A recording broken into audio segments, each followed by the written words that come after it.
muchos de los apóstoles, ¿qué pasaba en la comunidad al principio? Los primeros cristianos, recién había resucitado Jesús.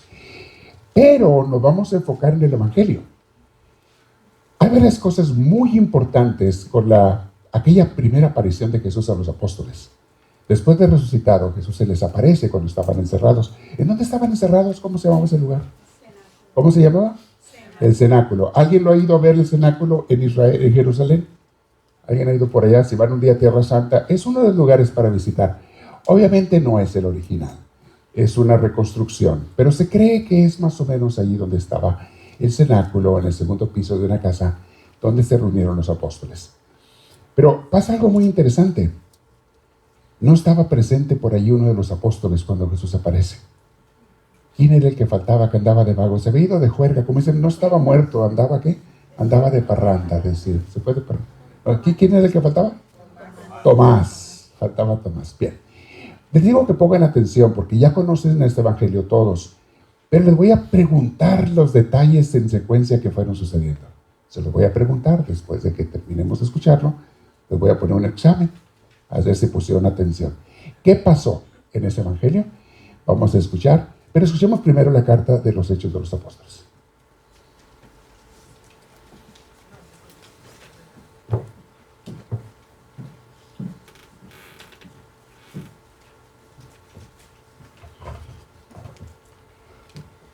La lectura está tomada del libro de los Hechos de los Apóstoles, capítulo 4, versículos del 32 al 35.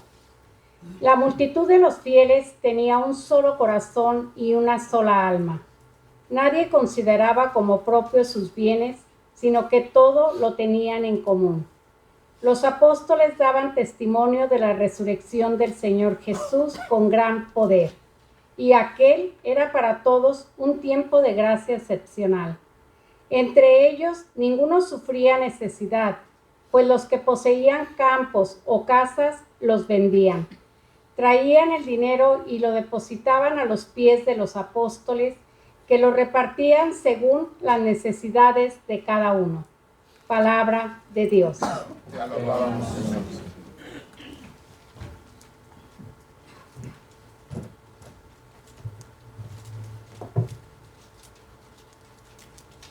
Para recitar el Salmo responsorial, todos vamos a cantar. La misericordia del Señor es eterna, aleluya. ¿Todos? La misericordia del Señor es eterna, aleluya.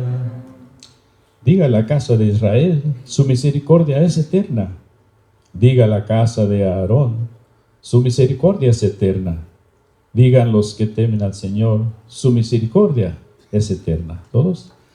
La misericordia del Señor es eterna, aleluya. Querían a empujones derribarme, pero Dios me ayudó. El Señor es mi fuerza y mi alegría. En el Señor está mi salvación. ¿Todos?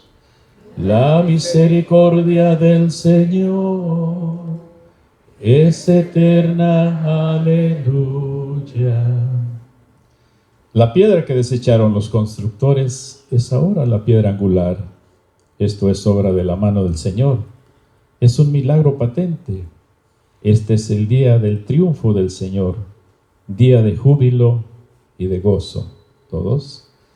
La misericordia del Señor es eterna, aleluya.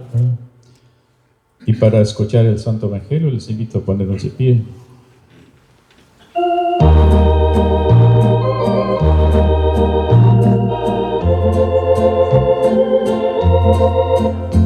Aleluya, aleluya, el Señor es nuestro Rey. Aleluya, aleluya, el Señor es nuestro Rey. Cantar al Señor un cántico nuevo, porque ha hecho maravillas. Su diestra le ha dado la victoria, su santo corazón corazón. Aleluya, aleluya, el Señor es nuestro Rey. Aleluya, aleluya, el Señor es nuestro Rey. Hermanos, que el Señor esté con todos ustedes. Lectura del Santo Evangelio según San Juan. La lectura está tomada del capítulo 20, versículos del 19 al 31. Ese mismo día, el primero después del sábado, los discípulos estaban reunidos por la tarde, con las puertas cerradas por miedo a los judíos. Llegó Jesús, se puso de pie en medio de ellos y les dijo: «La paz esté con ustedes». Dicho esto, les mostró las manos y el costado. Los discípulos se alegraron mucho al ver al Señor. Jesús les volvió a decir: «La paz esté con ustedes. Como el Padre me envió a mí, así los envío yo también». Dicho esto, sopló sobre ellos y les dijo: «Reciban el Espíritu Santo. A quienes descarguen sus pecados serán liberados, y a quienes se los retengan les serán retenidos». Tomás, uno de los 12 llamado el mellizo, no estaba con ellos cuando vino Jesús. Los otros discípulos le dijeron: «Hemos visto al Señor». Pero él contestó: «Hasta que no vea la marca de los clavos en sus manos, no meta mis dedos en el agujero de los clavos, y no introduzca mi mano en la herida de su costado, no creeré». 8 días después, los discípulos de Jesús estaban otra vez en casa y Tomás con ellos. Estando las puertas cerradas, Jesús vino y se puso en medio de ellos. Les dijo: «La paz esté con ustedes». Después dijo a Tomás: «Pon aquí tu dedo y mira mis manos. Extiende tu mano y métela en mi costado. Deja de negar y cree». Tomás exclamó: «Tú eres mi Señor y mi Dios». Jesús replicó: «Crees porque me has visto. Felices los que no han visto pero creen». Muchas otras señales milagrosas hizo Jesús en presencia de sus discípulos que no están escritas en este libro. Estas han sido escritas para que crean que Jesús es el Cristo, el Hijo de Dios. Crean y tendrán vida por su nombre. Hermanos, esta es palabra del Señor. Gloria a ti, Señor Jesús. Pueden tomar asiento.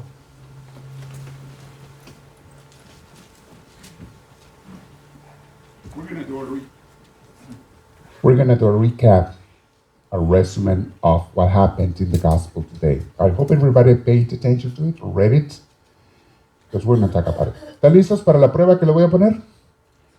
¿Sí? Muy bien. ¿Con qué empieza el evangelio de hoy? ¿Cuál es la primera frase que dice? ¿A los cuántos días después de resucitado Jesús se les aparece Él a los apóstoles? Díganme. ¿A los cuántos días? A uno dijo 5. ¿Quién da más? ¿Quién da menos? ¿El qué? A ver, como que están acercando. ¿El cuándo? El primer día después del sábado. ¿Cuántos días habían pasado de la resurrección de Jesús? 3. Uno dijo 5, otro 3. ¿Quién da más? ¿Quién da menos? ¡Ni uno! Era el mismo día. Ese día resucitó.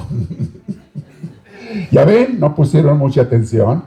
El mismo día que resucitó Jesús, en la mañana, va y se les aparece a los miedosos discípulos. ¿Por qué miedosos? Porque estaban cerrados con 20 candados. Asustados. ¿Tenían miedo de qué? ¿De qué tenían miedo? De que también a ellos los mataran por ser discípulos de Jesús. Ok, estaba pasándoles 2 cosas terribles a ellos. Les voy a dar ahorita les sigo preguntando lo que es más delante del evangelio. Ya ve que algunos hacen trampa también de la Biblia. No le hace, se vale. Les doy chance, soy un maestro buena onda. Los dejo sacar el libro en el examen. 2 cosas les estaban pasando a ellos, por los que su vida estaba destrozada. Hermanos, hay veces que pasamos por situaciones en la vida que sentimos que nuestra vida está destrozada. Sentimos que no hay salida. Estamos en medio de un problema tan deprimente, tan angustiante, tan sufriente. Hay gente que se le muere un ser querido. Hay gente que tiene enfermo a un ser querido. Hay gente que a ellos les dijeron que tiene una enfermedad muy grave. Hay gente que pierde su dinero, o sus negocios, o sus amigos, o el esposo o la esposa. Hay gente que pierde a veces un hijo o todos los hijos. Mis hermanos, hay situaciones en la vida que nos hacen sentir miserables, destrozados. Así se sentían los apóstoles. Les había pasado lo peor, lo peor. Dejaron todo, dejaron trabajo, dejaron familia, dejaron casa, dejaron su tierra, sus amigos, dejaron un estatus social porque ya los criticaban, los juzgaban, los trataban de locos. Andan siguiendo a un loco por ahí que dice que el reino de Dios, que hace milagros, que no sé qué. Están locos. Mucha gente los trataba de locos, a veces en su misma familia. Ok, pero ellos confiaban en Jesús. Hasta que de repente se los matan. Toda su confianza la habían puesto en Jesús. Toda su confianza, toda su vida, todo su futuro en las manos de Jesús, de ese maestro. Y se los matan. Les pasan dos cosas terribles en este día, todo el viernes, el sábado, el domingo, Semana Santa. Por eso estaban encerrados. Número uno, tenían un pavor a que los mataran. Eso era una cosa. Número dos, una desilusión total de la vida y hasta de Dios. Estaban totalmente desilusionados de Dios. Creímos que este era el Hijo de Dios. Le creímos a Él. Le creímos a Dios Padre porque nos hablaba de alguna manera el corazón. Vimos obras grandiosas en Él. Vimos milagros. Creímos que era el Salvador, que iba a liberarnos de los romanos, que iba a venir con una espada y iba a cortar la cabeza a todos los romanos. Creímos eso. Y fue una mentira. Fue un fracaso. Ya me imagino al diablo tentando con sus ángeles a cada uno de ellos en su corazón. ¿Ves? En su mente. ¿Ves? Te dije que no siguieras ese Jesús. Yo te decía. ¿Te acuerdas cuando te dijeron tus parientes que no hicieras eso, que no dejaras el trabajo, que no dejaras la familia por irte atrás de ese maestro? ¿Te acuerdas cuando ellos tenían razón? Tú te equivocaste. Fuiste muy imprudente. Fuiste muy tonto. Bartolomé, Pedro, Juan, Felipe, qué tontos fueron ustedes. Tomás estaba enojado. Tomás no nada más estaba desilusionado, deprimido, estaba enojado. La contestación de Tomás es de mucho coraje, la que contesta cuando no vio, le dicen que resucitó Jesús. Sí, cómo no, yeah, right. Ajá. Estaba pero bien furioso. Y contesta de una manera altanera, de una manera arrogante, retadora. Reta hasta Jesús mismo, que lo consideraba muerto. ¡Ja! Que resucitó. Quiero meter, si es cierto, quiero verlo, yo voy a meter el dedo en sus llagas. Yo voy a meter mi dedo en sus llagas, así que le duela, si es que es cierto, ver, porque me falló. Yo creí en Él. Confié en Él. Y lo mataron. Me echó mentiras que era Dios. Me echó mentiras que era el Hijo de Dios. Y si tiene la herida, quiero meter mi mano en la herida donde le clavaron la lanza, cuando estaba en la cruz, ahí voy a meter mi mano. Es pura mentira que resucitó, porque era mentira Jesús. Eso es lo que Tomás contesta, en pocas palabras. Los otros estaban, antes de ver a Jesús, estaban atemorizados, aterrorizados, estaban destrozados. El otro problema, uno era el miedo, el otro que le estoy diciendo es, como estaban desilusionados, ¿ahora qué vamos a hacer en la vida? Su futuro ya no tenía sentido. Volver a nuestras familias, se van a burlar de nosotros. Nunca nos van a creer ya nada. Perdimos toda credibilidad. Por andar siguiendo a Jesús, perdimos el respeto de la gente. Ya nadie nos va a creer jamás. ¿Qué vamos a hacer con nuestras vidas? Están destrozadas. Nuestras vidas se acabaron. Algunos tenían familia que de alguna manera habían dejado. Pedro sabemos que tenía esposa, quizás tal vez tenía hijos, y quizás los había dejado temporalmente. Yo no sé cuál era la situación. ¿Qué le voy a decir a mi familia ahora? ¿Que los dejé para seguir a un fracasado? ¿A un loser? ¿Lo mataron? Y en esas estaban ellos. 10, porque Judas ya había traicionado a Cristo, se había matado. Estaban 10 ahí. Tomás andaba afuera. Y Jesús se aparece en medio de ellos. Y aquí va la segunda pregunta del examen. ¿Qué les dice Jesús cuando se aparece con ellos? ¿Qué es lo primero que les dice? ¿Qué cosa? La paz esté con ustedes. ¿Se acuerdan que en Juan 14 dijo Jesús, mi paz les dejo, mi paz les doy? Mi paz no es como la que da el mundo, mi paz es paz verdadera. Esa es la paz que les ofreció. La paz de Dios esté con ustedes. ¿Por qué? Porque no tenían paz. Lo que menos tenían en ese momento era paz. Tenían terror, miedo, confusión, enojo, rabia, no sabían qué hacer. No tenían paz. Una persona cuando le ha ido mal en su vida, cuando tiene una mala noticia, cuando te abandonó un ser querido, cuando perdiste el trabajo, cuando perdiste la salud, cuando pierdes la economía, no tienes paz. ¿Cómo vas a tener paz? Alguien habló mal de mí, me traicionó mi mejor amigo o mi mejor amiga me traicionó. ¿Cómo vas a tener paz? Es lo que menos tienes. Y viene Jesús y te dice, la paz esté contigo.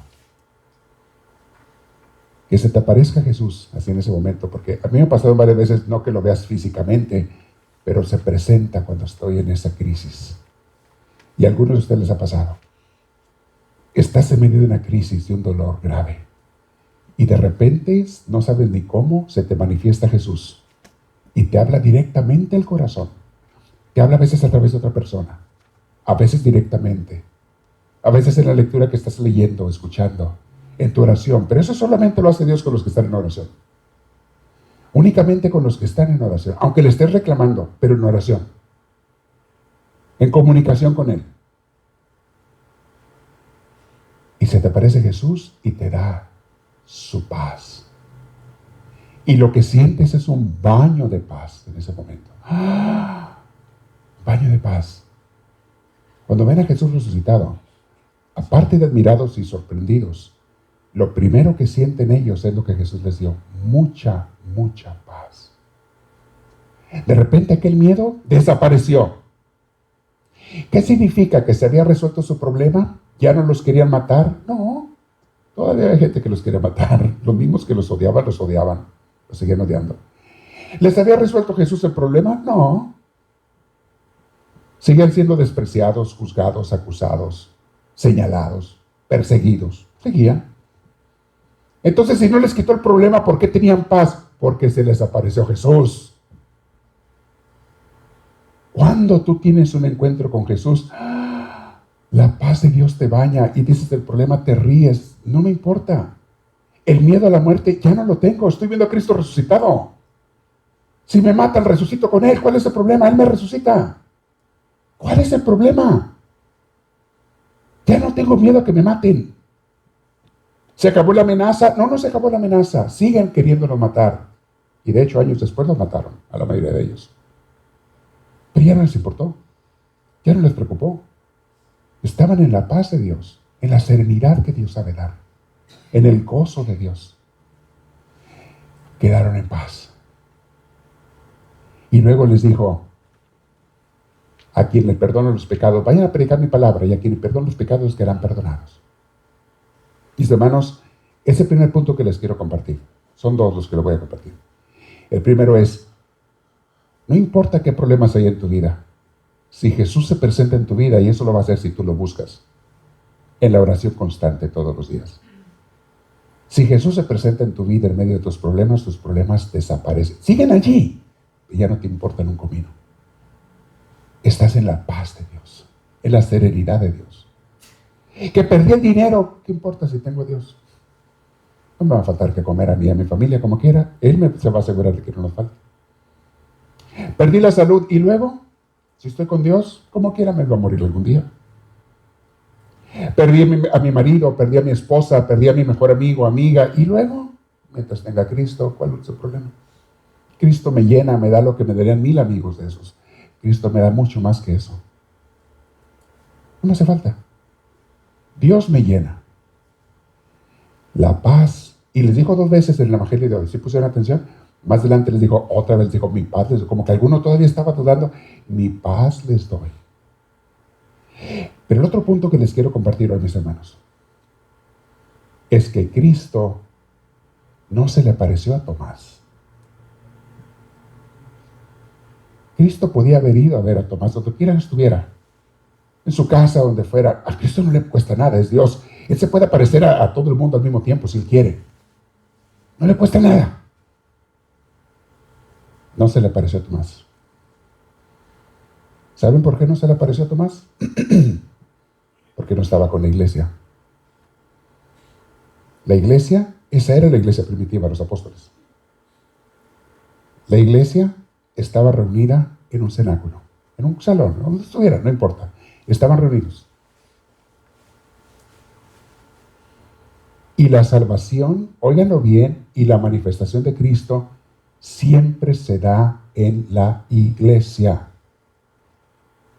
en la comunidad. La iglesia no es el edificio, mis hermanos. No crean que esto es la iglesia, para nada. La iglesia somos nosotros, la gente. Cristo se manifiesta en la iglesia. That's the only way that Jesus makes sure that everybody sees Him. That's how He expresses His gratitude, His happiness, His joy when people are united in faith. Se manifestó en la iglesia. Tomás no estaba en la iglesia en ese momento. ¿Por qué? No sé, no sabemos dónde andaba. Y sabemos que estaba muy enojado por la contestación que dio cuando regresó. Alguna gente hoy en día, mis hermanos, con los celulares, quiere y dice, yo en mi casa me conecto con Dios. Yo en mi casa no ocupo ir con ninguna reunión de iglesia, porque hay comunidades de iglesia en muchas ciudades, en muchos lugares. Nosotros tenemos en diferentes ciudades, en casas, se juntan comunidades. Allí se junta la iglesia. Allí se puede manifestar Jesús. Jesús no va a darle sus caprichos a cada quien. A mí, Señor, me vas a hablar en mi casa, cuando yo esté tiradote en mi cama, en mi sofá. Allí voy a estar tiradote, tiradota, y allí tú me tienes que hablar a mí. Allí tú tienes que darme la fe a mí. Allí tú, fíjate que no. Porque Cristo no cumple caprichos, dice, acopla lo que cada quien quiera. Otro dice, a mí no, a mí en la playa, yo en la playa voy a estar, y acá tú y yo solos, acá me vas a hablar. No, no es como Dios habla. Claro que puedes orar solo en tu casa, por supuesto. Yo les digo, háganlo todos los días. Claro que puedes conectarte de una manera con Dios todos los días en tu casa, en el trabajo. Claro que sí, hazlo. Tu oración personal casi siempre va a ser así, en la casa, en algún lugar. Está muy bien. Pero ¿dónde se manifiesta Cristo con sus milagros? ¿Dónde se hace presente? ¿Dónde da las curaciones? Es en la iglesia. Vean los milagros que Jesús hizo. Nunca los hizo a solas con nadie en su casa. Siempre estaba la gente reunida. Lean los milagros del Evangelio. Era siempre en medio de la gente que Jesús sanaba, que Jesús curaba, que Jesús bendecía. Bueno, ¿y por qué no iba Jesús a la casa de cada quien y se la pasaba visitando solo a cada quien para que no se perturbara? Para que no tuvieran que limpiar la casa y así. Y nomás él llegaba y él y Jesús solitos. Fíjate que no. No es como Jesús actúa. Por algo dejó la iglesia. Tomás no estaba en la iglesia y no vio a Jesús. ¿Cuándo vio a Jesús? ¿Cuándo fue a la iglesia? Después, cuando regresó, Jesús se le volvió a aparecer y ya vimos, le escuchamos la historia. En la iglesia se dan las manifestaciones de Dios. Alguna gente, esa gente que dice, no, cada quien puede tener fe en su casa, solas, y no importa, yo voy a misa cuando me nazca, ay, cuando me den ganas voy, cuando no, Dios está en todos lados. Esas son palabras del diablo, no son de Dios, mis hermanos. Dios está en todos lados, no ocupo de Dios. Y no, estas palabras no son para ustedes, porque ustedes están aquí. Son para que las pasen más adelante a esa gente que no viene a la iglesia porque dicen que Dios está en todos lados. Fíjate que sí, y como les digo yo siempre, también está en la cantina Dios. Aquí había una cantina atrás, y yo estoy seguro que Dios también estaba en la cantina viendo lo que hacían los borrachos ahí. A veces me tocaba verlos salir borrachos y ver lo que hacían. Al entrar y a salir, me tocaba verlos por la ventana. Sí, sí, también estaba Dios allí. Porque Dios está en todos lados. Pero pregunta, ¿estaba en unión con esos borrachos? ¿O esos borrachos estaban en unión con Cristo? Claro que no. Claro que no. De nada sirve que Dios esté en todos lados si tú no estás conectado con Dios. Y la conexión y la manifestación de Dios se da primordialmente en la iglesia. Les repito, claro que puedes orar y debes orar en tu casa, claro que sí. Pero quieres tener este contacto con Dios desde la iglesia. Mis hermanos, yo no tendría fe y ustedes tampoco tendrían fe si no fuera por la iglesia. Yo de niño me llevaban a la iglesia y allí comencé a escuchar de Dios. En la iglesia. ¿Me hablaba mi padre y mi madre de Dios en la casa? Sí, también me hablaban de Dios. Claro que sí, también lo hacían. Pero créanmelo, la conexión que se daba con Dios por compartir con mi padre, con mi madre, no era igual que la conexión que se daba con Dios. Es más, ahí ni siquiera se daba mucha conexión. ¿Me ayudaba eso para crecer en mi fe? Sí. Era una ayuda esencial lo que me enseñaba mi padre. Sobre todo él nos daba cuentas, historias bíblicas a mis hermanos y a mí. Sí, sí me ayudaba. Claro que sí.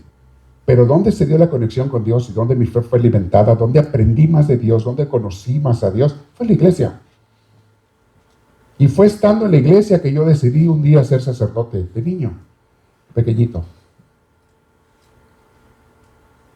Y no puedo dejar la iglesia jamás, que son ustedes. Porque es juntos como Dios nos bendice a nosotros, a todos.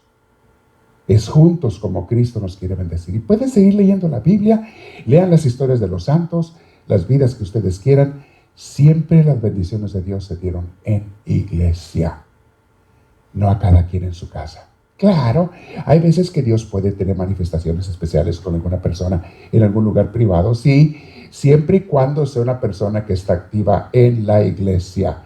Nunca van a oír de un auténtico profeta, de un auténtico seguidor de Cristo, que aprendió a solas sin acudir a la iglesia. De alguna manera u otra tuvo que tener iglesia. Ahora, puede una persona que crece en la sierra, donde no hay iglesia, donde no hay comunidad, donde no hay mucha fe, puede encontrarse con Dios. Sí, sí puede. Dios lo puede buscar a él o a ella. Puede incluso esa persona allá en el cerro ser santo, sí. Pero no está haciendo iglesia y no va a bendecir a otra gente y no va a recibir bendiciones de otra gente. Y si un día tiene la oportunidad de estar en una iglesia, esa persona en el cerro, allá en la sierra, si un día tiene la oportunidad de estar en la iglesia y rechaza la oportunidad, ese día se acabó su comunión con Dios. Rechazó el cuerpo de Cristo. Podemos hablar mucho sobre la iglesia, es el cuerpo de Cristo. San Pablo lo dice en 1 Corintios. Nosotros somos el cuerpo de Cristo y Cristo es la cabeza. Tú no puedes ser parte del cuerpo de Cristo si te separas de Él. San Pablo lo dice también, 1 Corintios 12. Tú puedes ser un dedo, puedes ser una mano, puedes ser un ojo, tú puedes ser un oído, tú puedes ser cualquier parte del cuerpo de Cristo. Pero tienes que estar unido al cuerpo porque si no te secas y te mueres. Córtale el cuerpo cualquier parte, cualquier órgano y se seca y se muere. Únicamente en unión con todo el cuerpo puede tener vida. Y el cuerpo con la cabeza, porque si tú le cortas la cabeza al cuerpo, también se muere todo el cuerpo. Cristo es la cabeza, la gente es la iglesia. Los felicito a ustedes, mis hermanos que están aquí, porque están siendo parte del cuerpo de Cristo y se están prestando para que Dios los bendiga en la Santa Eucaristía, como lo hace en cada reunión de iglesia. Sigan ese camino y nunca caigan en la tentación de decir me aparto. Tomás no vio a Dios, sino hasta que volvió a la iglesia.